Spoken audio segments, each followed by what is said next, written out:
بسم الله الرحمن الرحيم دغيستيال كسر وادا ورك ساعده شبكه warkii.com taymikana qadari raaxaysiin waxa ummadda Soomaaliyeed ogeysiinayna meel kasta ay dunida ka joogto inaan idin hayno web design raqiis ah web hosting raqiis ah qof kasta oo muwaadin ah oo Soomaaliya oo daneynaya ama shirkad leh ama daneynaya inuu internetka ka sameeyo lacag waxa shirkadda www.disoweb.com idin design gareynaysa sistemo aad ku heli kartiin ama aad ku kasban kartiin inaad ka sameeydiin lacag sida Google-ka iyo Yahoo-ga iyo Bingo iyo meel kale oo badan waxaan kale ummadda Soomaaliyeed ugu bishaareynaa inaan idin sameey doono mobile apps oo ah system cusub oo mobilada sida Android iyo apps-ka maan ummadda Soomaaliyeed meel kasta ay joogto waxaan kale ugu bishaareynaa inaan u hayno qofkii daneynayo in uu helo wax la dhaho SEO oo daneynayo inuu search engine-ka yimaado Google-ka Yahoo iyo Bingo markii laga raadinayo alaabaadkiisa oo kale sida Soomaaliya oo kaleeto ama Somali shop inaan number 1 u keeni karno waxaan kale ugu bishaareynaa dadka shirkadaha Soomaaliyeed ee isticmaala Facebook inaan keeni karno numberka koobaad ama aan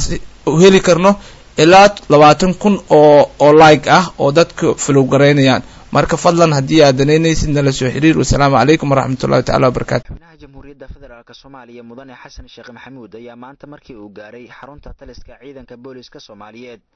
ee Commando Police waxa lagu soo dhaweeyay astaanta qaranka oo ay garaacayeen kooxda Bambida ee ciidanka booliska Soomaaliyeed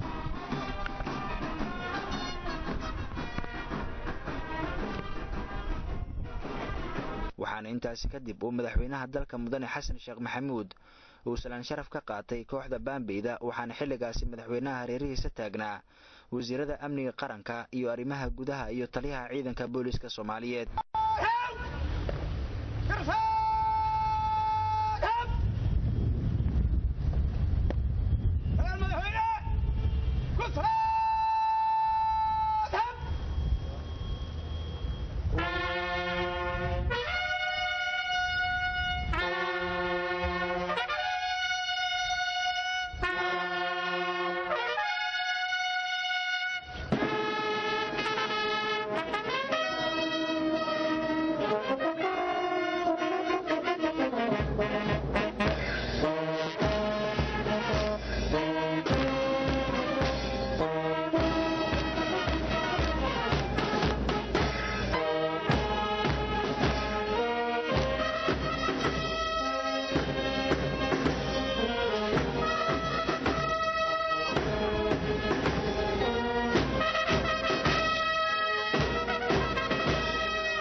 mudane Xasan Sheekh Maxamuud madaxweynaha jamhuuriyadda federaalka Soomaaliya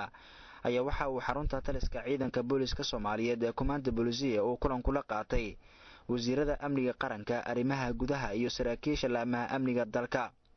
waxaana kulankaasi uu ahaa mid saxaafadu ay dib joog ka ahayd ujeedka kulanka ayaa waxa uu ahaa dardargelinta arrimaha ammaanka dalka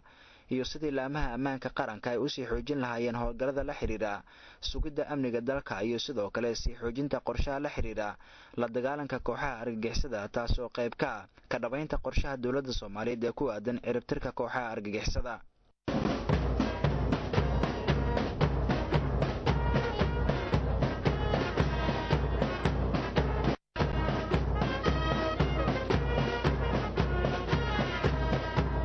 Ibrahim Gudleys